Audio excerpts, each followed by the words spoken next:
Yung iba, pinapalitan to ng aftermarket. Pinapaganda nila yung kanang motor. Chuy-chuy ba? So, wag nyo itong palitan mga idol. Kung ano yung stock, wag nyo nang palitan. May purpose to.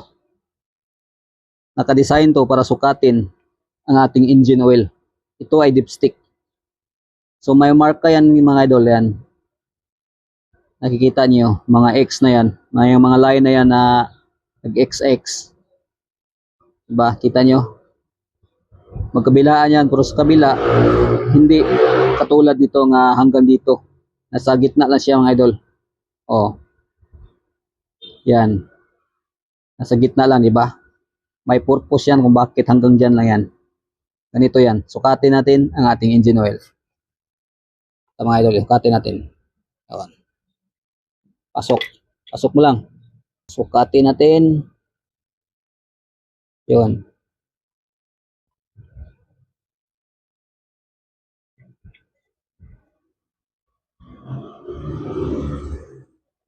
Yan, kita nyo mga idol.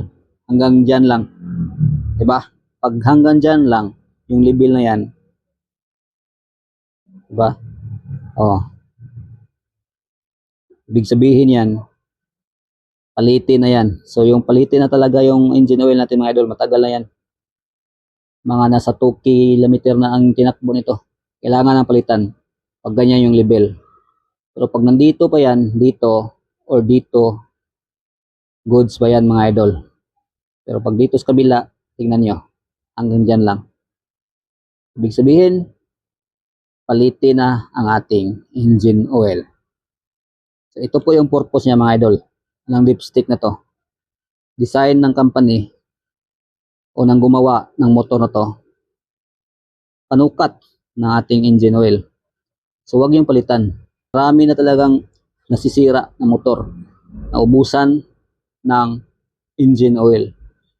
Yun, tamaan yung piston, tamaan yung block, malaki yung gastos.